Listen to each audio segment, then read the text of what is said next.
नमस्कार, शुद्ध सियासत पे आपका स्वागत है। मैं हूं आपके साथ आलोक द्विवेदी। हरियाणा में 57 साल के इतिहास में पहली बार हैट्रिक लगाने का सेहरा सीएम नायब सिंह सैनी के सिर पर सजा है और इसलिए आज बीजेपी आलाकमान और विधायकों ने उन्हें फिर से सीएम बनाने का ऐलान कर दिया। बतौर ऑब्जर्वर केंद्रीय गृह मंत्री अमित शाह और एमपी के मुख्यमंत्री डॉक्टर मोहन यादव की मौजूदगी में आज बीजेपी के विधायकों की मीटिंग हुई, जिसमें सैनी को सर्वसम्मति से विधायक दल का नेता चुन लिया गया। इसके बाद उन्होंने राज्यपाल के सामने सरकार बनाने का दावा पेश कर दिया। अब वो कल शपथ लेंगे, जिसमें पीएम नरेंद्र मोदी समेत बीजेपी के तमाम बड़े नेता शामिल होंगे। हरियाणा में सैनी के सीएम रहते बीजेपी ने तमाम एंटी इनकम्पेंसी और नैरेटिव को फेल कर दिया और पिछले 2 बार से ज्यादा सीटों के साथ तीसरी बार सत्ता में वापसी की। दरअसल 2014 में सीएम बने मनोहर लाल खट्टर को बीजेपी ने 9.5 साल बाद सीएम पद से हटाकर केंद्रीय मंत्री बना दिया था, ताकि उनके खिलाफ पनप रही एंटी इनकम्पेंसी को कमजोर किया जा सके। खट्टर की जगह उनके करीबी नायब सिंह सैनी को सीएम बनाया गया। हालांकि उनको काम करने का बहुत कम वक्त मिला, लेकिन उन्होंने सबसे पहले मिलनसार सीएम की छवि बनाई और फिर एक के बाद एक ऐसे फैसले लिए जिससे कांग्रेस की सत्ता में वापसी की तमाम संभावनाएं खत्म हो गईं। सैनी को सीएम बनाकर बीजेपी ने ओबीसी वोटों पर बड़ा दांव खेला था। हरियाणा में 2014 से पहले ज्यादातर वक्त जाट सीएम ही रहे। कांग्रेस भी 2005 से जाट और दलित वोटों की सियासत कर रही थी। हरियाणा में इन दोनों समुदायों की आबादी करीब 44% है। इस गठजोड़ को कमजोर करने के लिए बीजेपी ने 35% ओबीसी वोटों का दांव चला और जाट वर्सेस गैर जाट वोटों का ध्रुवीकरण कर लिया और ऐतिहासिक जीत हासिल की। लेकिन नायब सैनी की ये पारी बहुत आसान नहीं रहने वाली। उनके सामने चुनौतियों का अंबार है, जिसमें पार्टी के नेता ही अनिल विज जैसे, मनोहर लाल खट्टर जैसे, राव इंद्रजीत सिंह जैसे कई वरिष्ठ नेताओं की महत्वाकांक्षाओं को काबू में करना, सरकारी नौकरियों के लिए खजाना खोलना, अलग थलग महसूस कर रहे जाट समुदाय की भावनाओं पर मरहम लगाने जैसे बड़े काम शामिल हैं। ऐसे में शुद्ध सियासत में सवाल उठाना लाजमी है कि क्या सैनी को दोबारा सीएम बनाकर बीजेपी ने अपने नेताओं के असंतोष पर काबू पा लिया है। अब तक खट्टर की छाया में रहने वाले नायब सिंह सैनी क्या अपनी स्वतंत्र पहचान बना चुके हैं? गैर जाट राजनीति की चैंपियन बनी बीजेपी राज्य के करीब 1/4 जाट समुदाय को कैसे साधेगी? ये तमाम बड़े सवाल और इन तमाम बड़े सवालों पर हमारे साथ चर्चा में जुड़ने के लिए कुछ खास मेहमान, जिसमें से कांग्रेस की तरफ से प्रवक्ता योगेश सिहाग, बीजेपी प्रवक्ता प्रियदर्शनी सिंह और वरिष्ठ पत्रकार मनोज मिश्रा, ये 3 खास मेहमान हमारे साथ इस चर्चा में शामिल रहेंगे। प्रियदर्शनी जी, योगेश जी, मनोज जी, आप तीनों का बहुत बहुत स्वागत करता हूँ चर्चा में शामिल होने के लिए। और सबसे पहले तो मैं प्रियदर्शनी जी से ही सवाल ले लेता हूँ। प्रियदर्शनी जी, क्या बीजेपी इस अप्रत्याशित जीत की वजह नायब सिंह सैनी को मान रही है? क्या उनकी वजह से गैर जाट मतों का ध्रुवीकरण बीजेपी के पक्ष में हुआ और इसीलिए उनको ये गद्दी सौंपी गई? आलोक जी नमस्कार, बाकी साथियों को भी मेरा प्रणाम। आलोक जी, पहले तो मैं आपकी बात को थोड़ा कॉन्ट्रडिक्ट करूंगी कि सिर्फ और सिर्फ जिसको कहते हैं कांग्रेस के गैर जाट वोट समीकरण और जाट वर्सेस नॉन जाट समीकरण से ही हमें जीत मिली है, ऐसा बिल्कुल भी नहीं है। इनफैक्ट मैं आपको बताऊं कि जिसको कहते हैं इनके अहंकार ने इनको खत्म कर दिया, कांग्रेस के अहंकार ने ही उनको कहीं ना कहीं खत्म कर दिया। इस अपनी बात शुरू करने से पहले एक शेर आपको पढ़ दूं। सुना है आज समुंदर को बड़ा गुमान आया है, सुना है आज समंदर को बहुत गुमान आया है, उधर ही ले चलो कश्ती जहां तूफान आया है। तो हम तो वो पार्टी है जिसने तूफानों से लड़ा, हम वो संगठन है, वो पार्टी है जिसने जनता की आवाज सुनी। हमें पूर्ण रूप से आश्वस्त थे और ये अप्रत्याशित जीत नहीं थी हमारी। ये मीडिया ने नैरेटिव शायद थोड़ा बहुत बना रखा हो, लेकिन मैं सच बता रही हूँ, ये आंकड़े हमारे इंटरनल रिपोर्ट थी। जब टिकटें बढ़ गई थी तभी हमने समझ गए थे कि हम सरकार में आ रहे हैं। और जब इन्होंने टिकटें बांटी तो मैं और हमारे जितने भी साथीगण थे वो समझ गए थे कि कांग्रेस अपना बेड़ा गर्क कर चुकी है। मैं साउथ हरियाणा की बात करूं, साउथ हरियाणा से मैं आती हूं।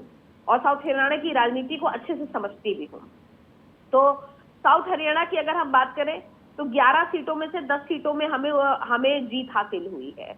अगर आप एक एक कैंडिडेट को अगर आप देखेंगे और उसमें एक एक समीकरण आप देखेंगे तो आप समझ जाएंगे कि मैं क्या कहने की कोशिश कर रही हूँ। ये जीती हुई सीटें थी। वहीं अलबत्ता जो कांग्रेसियों ने सीटें बांटी थी, अब वो किस कारण क्यों ऐसे नौसिखियों कैंडिडेट्स को बांटी हैं, क्या कारण है, ये तो कांग्रेस के वरिष्ठ नेता ही बता सकते हैं। और कांग्रेस मुझे लगता है कि उनकी कोई विचारधारा आज की डेट में रही नहीं है, विचारहीन पार्टी हो गई है। और जब पार्टी में कोई आइडियोलॉजी ना रहे, पार्टी में कोई ऐसा नेतृत्व ना रहे जिसके चेहरे पे हम चुनाव जीत सकते हैं, तो कहीं ना कहीं ये एक, मैं बताऊं, ये आप पोलराइज नहीं कर पाते हो फिर वोटों को। और हमारे पास सेंटर में यशस्वी प्रधानमंत्री नरेंद्र मोदी जी का चेहरा था। स्टेट की बात करें तो हमारे पास नायाब सिंह सैनी जैसे नायाब चेहरा थे, नॉन स्टॉप मुख्यमंत्री थे। और हमारे पास खट्टर जी की भी जो उपलब्धियां थी, जो 9.5 साल उन्होंने काम किया, वो भी थी। ऐसा नहीं था कि उनकी उपलब्धियों को हम दरकिनार करें। आपने भी आज सुना होगा कि अमित शाह जी ने भी ये बात बोली है कि जिसको कहते हैं खट्टर साहब का भी इसमें योगदान है, 9.5 साल में उन्होंने भी काम किया है और अब नायाब जी काम करेंगे। और जहां तक आप बात कर रहे हैं कि उनके लिए ये चैलेंज होगा, आपने राव इंद्रजीत सर का नाम लिया, राव इंद्रजीत जी का नाम लिया, आपने अनिल विज जी का नाम लिया। आपको भी मालूम है कि आज प्रस्ताव जब विधायक दल का दिया जा रहा था तो अनिल विज जी ने दिया था। और राव इंद्रजीत जी की अभी कुछ दिनों पहले स्टेटमेंट आई थी कि ये जो भी मीडिया में अफवाहें उड़ रही है मेरे बारे में कि मैं अपने विधायकों को लेकर अलग होना चाहता हूँ, ये बातें खारिज कर दी गई है। इनफैक्ट मैं खुद आरती राव जी से मिलके आई हूँ, मेरे बड़े अच्छे संबंध है और मैं उनसे मिलके आई हूँ। और जिसको कहते हैं, उन्होंने भी साफ आश्वस्त किया कि हम भारतीय जनता पार्टी के साथ पूर्ण रूप से जुड़े हुए हैं, 2014 से जुड़े हुए हैं और आज तक जुड़े हुए हैं और संगठन के साथ मिलके काम करेंगे। तो ये सब चीजें कांग्रेस में होती हैं और कांग्रेस में गुटबाजियां एकदम इतना कलह इनका उजागर हो गया था कि राहुल गांधी को बड़े भरे मंच पे जैसे दो पहलवानों के हाथ मिलाए जाते हैं उस तरीके से हाथ मिलवा रहे हुड्डा साहब और शैलजा जी का। लेकिन ना जनता इतनी मूर्ख है, ना ये दोनों नेता इतने मूर्ख है। अंदर की कड़वाहट इनकी उभर के आ रही है।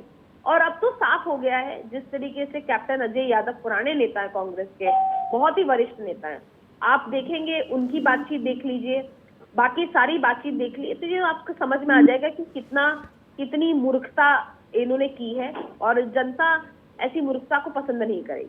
जी ठीक है प्रियदर्शनी जी। योगेश जी हमारे साथ है, योगेश जी से जवाब भी लेता हूँ, कांग्रेस प्रवक्ता है योगेश जी आपने अच्छी तरीके से सुना प्रियदर्शनी को,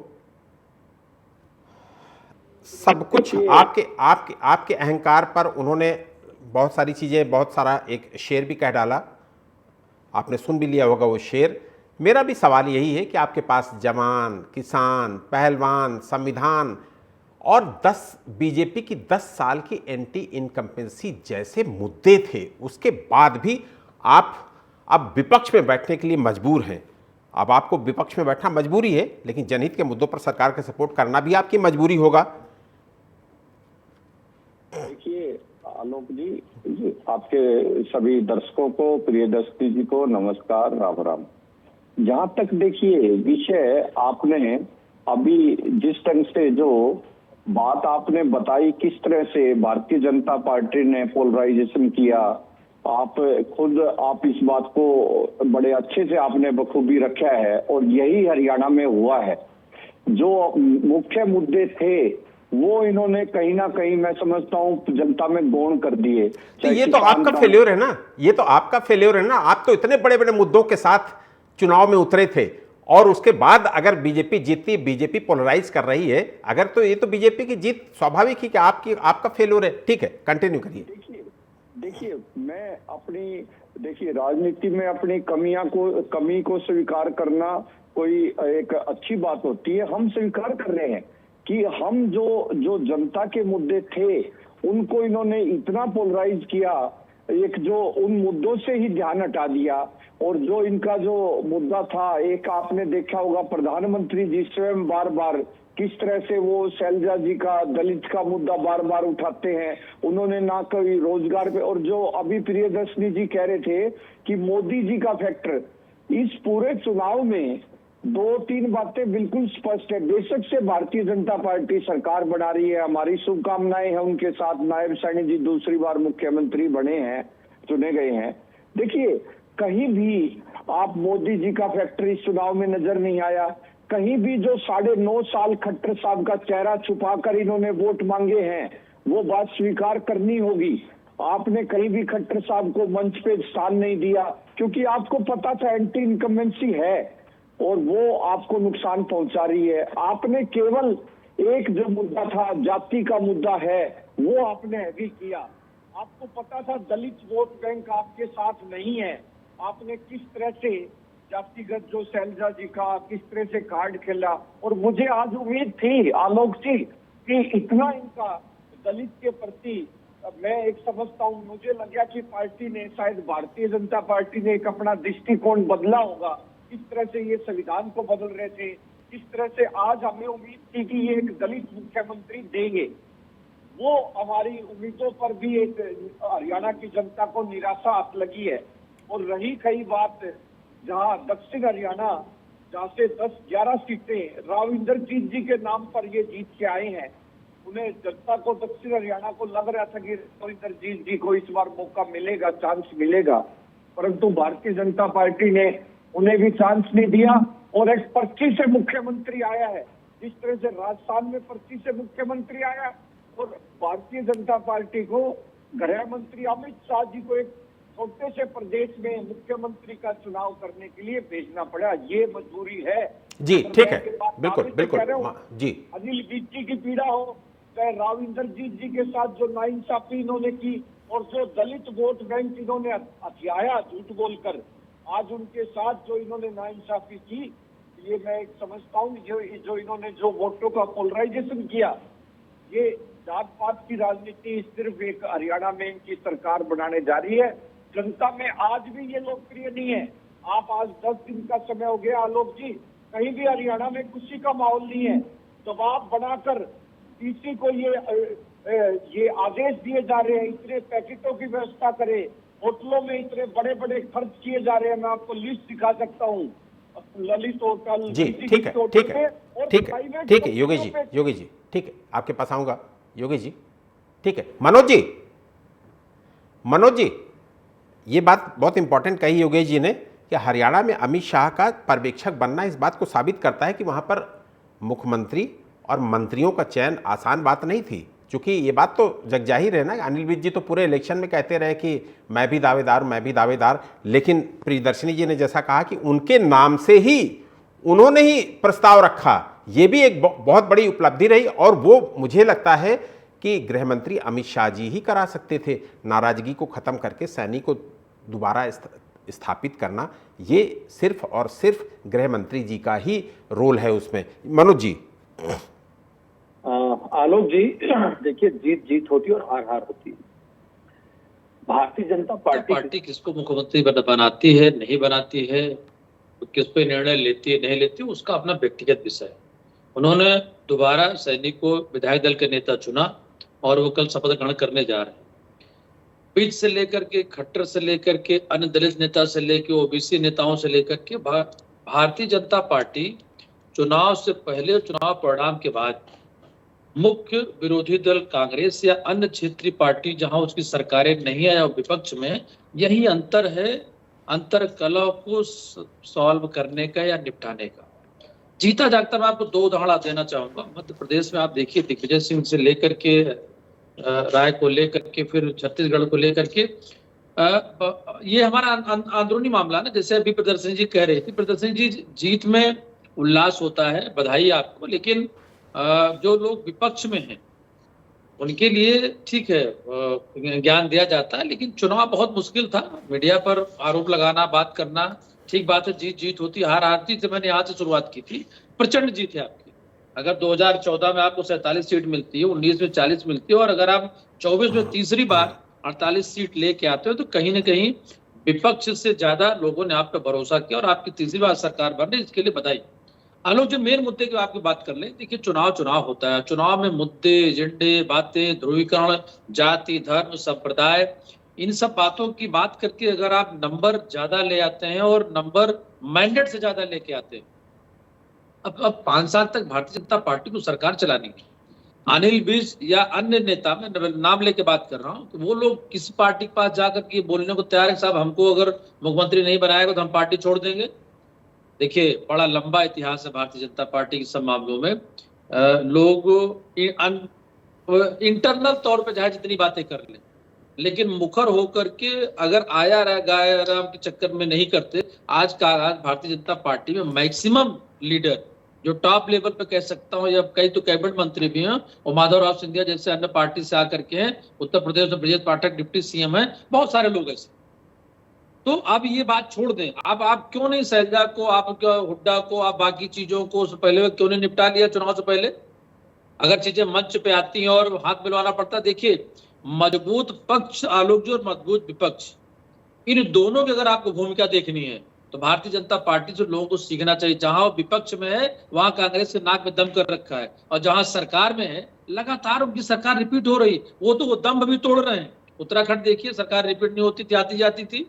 अभी आप देखिए, आप खुद ही शुरुआत में जब आपने हाईलाइट्स दिया तो आपने यही बात कही कि साहब एक इतिहास बदला है कि हैट्रिक हुई।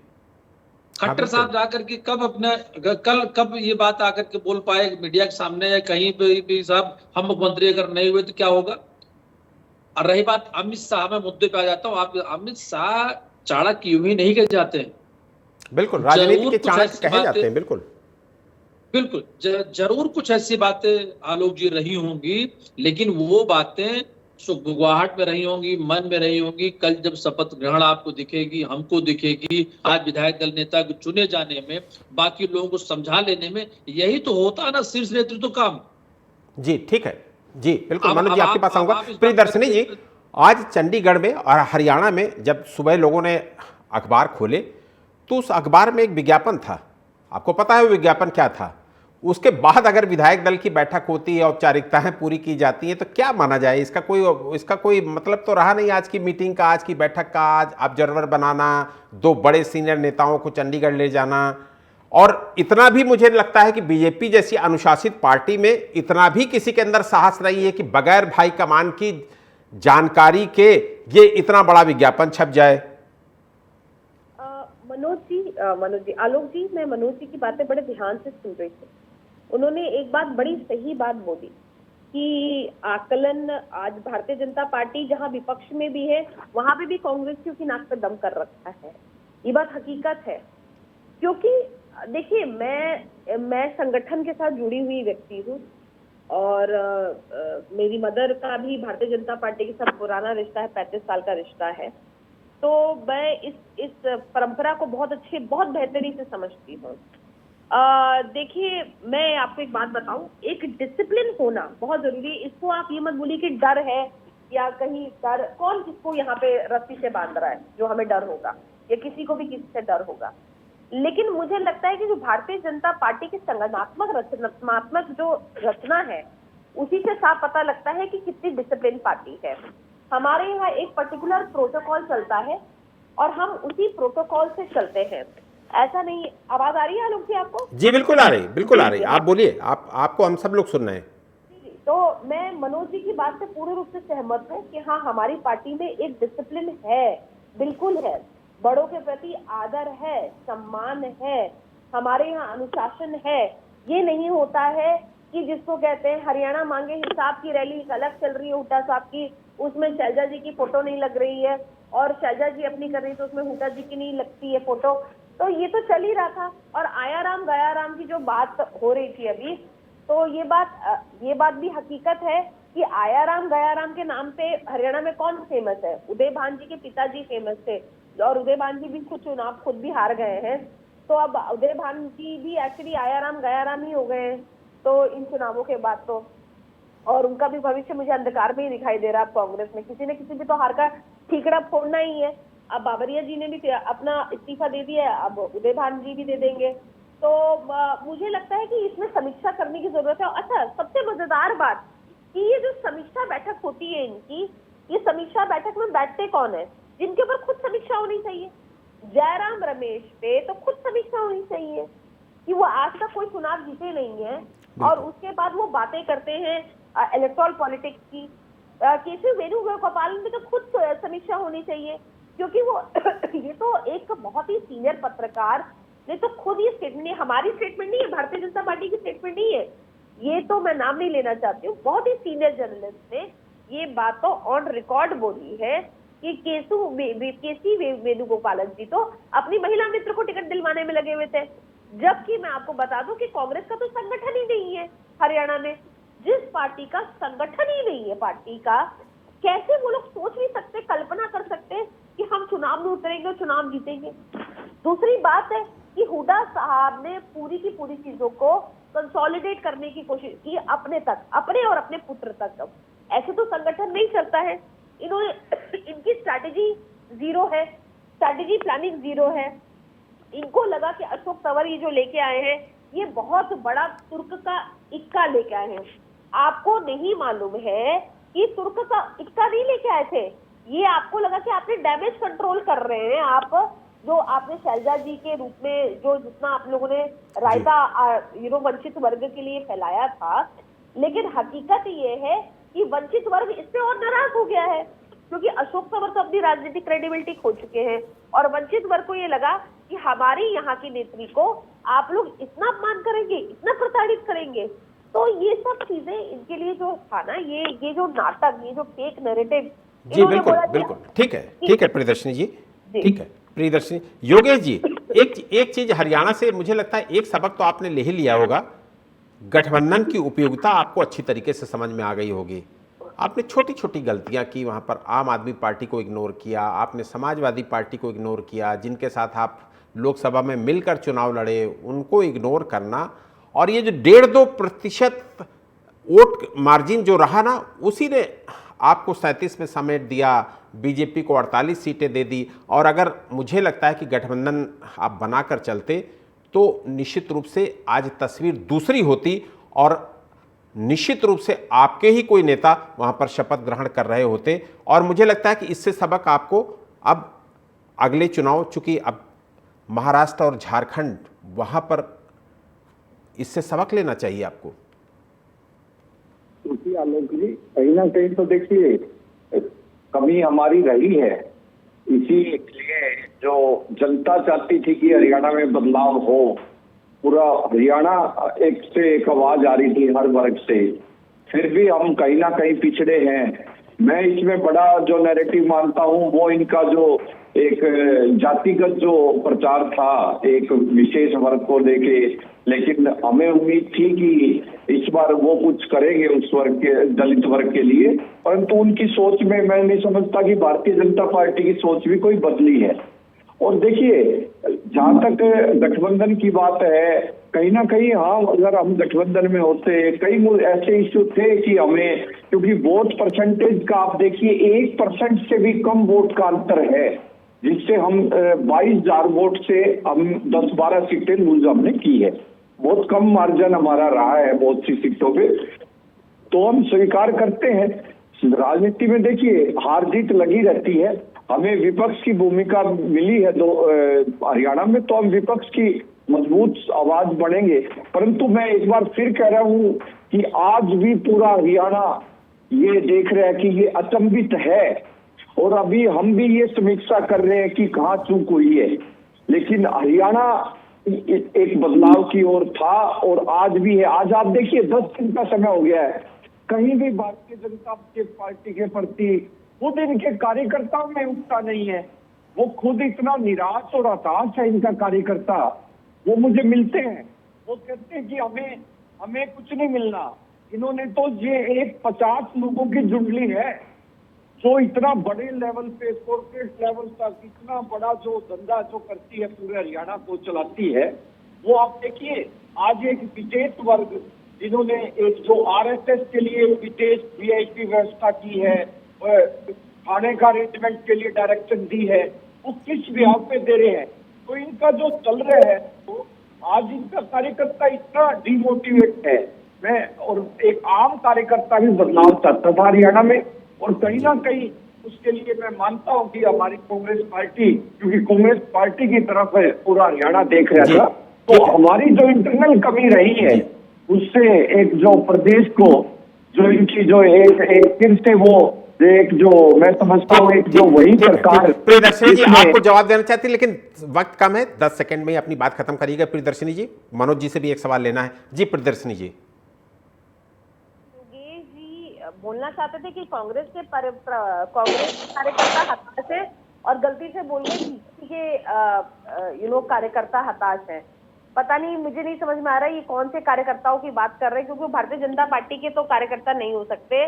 भारतीय जी ठीक है, ठीक है, ठीक है। मनोज जी, ठीक है। प्रियदर्शनी जी आपकी बात हो गई। मनोज जी, जो ट्रेंड बीजेपी ने हरियाणा में सेट किया है, यानी कि हारी बाजी को जिस तरीके से जीता है, उससे निश्चित रूप से कहीं ना कहीं अब चूंकि फिर अगले 15-20 दिन 25 दिन में 13 और 20 डेट आई गई है चुनाव आयोग की तरफ से महाराष्ट्र और झारखंड की, तो वहां पर भी बीजेपी के लिए बड़ी चुनौतियां हैं। जैसे हरियाणा में चुनौतियां थी, वैसे ही महाराष्ट्र और झारखंड में भी बड़ी चुनौतियां हैं। और लोकसभा चुनाव से कंपैरिजन करें तो बहुत बड़ी बड़ी चुनौतियां सामने आ रही हैं महाराष्ट्र और झारखंड में। तो मुझे लगता है कि हरियाणा में जो ट्रेंड सेट हुआ है उसका लाभ कहीं ना कहीं बीजेपी को इन दोनों राज्यों में मिलता दिखेगा। आलोक जी, शायद आपके सवाल को अगर कांग्रेस प्रवक्ता सुनते तो उसमें बहुत बढ़िया जवाब था। छत्तीसगढ़, मध्य प्रदेश और उसके बाद हरियाणा की हैट्रिक हार, मैं इसे हैट्रिक कहना चाहूंगा, यहाँ भाजपा की जीत कम बल्कि कांग्रेस की हार ज्यादा हुई है। इसे मैंने तीनों राज्यों की बात कही आपके सामने। अब रही बात जो आपने सवाल किया तो उस पर घूम गए। अगर मध्य प्रदेश में अखिलेश यादव को 5 सीटें दे देते, 3, 4, 5 सीटें अगर ये हरियाणा में दे देते आम आदमी पार्टी की 1-2 सीटें शायद अखिलेश यादव को, तो परिणाम कुछ और होता। गठबंधन की राजनीति में आप जब अंतिम पायदान पे हैं, 55 सीट से आप 99 सीट पहुंचे हैं, अब आपको गठबंधन धर्म निभाना पड़ेगा। भारतीय जनता पार्टी अगर इसको लगातार अपना करके और बाकी सम्मान करके छोटे दलों को लेकर के अपने कुनबे को बड़ा कर रही है, तो इसका आपको समझना पड़ेगा कि राजनीति किस दिशा में जा रही है। फिर मैं आपके सवाल पे आता हूँ। आपने जो सवाल किया कि साहब महाराष्ट्र या झारखंड जो भी 16 और 23 वोटिंग और परिणाम आने जा रहा है, मैं फिर कहूंगा कांग्रेस की तरफ लोग देखते हैं, लेकिन प्रबंधन में, चुनाव में, रणनीति में, शैली में, जात में, धर्म में, और इन सब के बिना हिंदुस्तान को चुनाव नहीं होता है। हम बातें कितनी बड़ी कर लें, लेकिन जब हम कैंडिडेट को चुनाव करते हैं तो हम वहां देखते हैं किस जाति का, किस बिरादरी का कितने प्रतिशत वोट दे, किसको देना और किसको नहीं देना। और ये मूल मंत्र भारतीय जनता पार्टी बहुत अच्छे समझ में आता है। 10 सेकंड की बात। मनोज जी, वक्त हमें इतने की ही इजाजत देता है।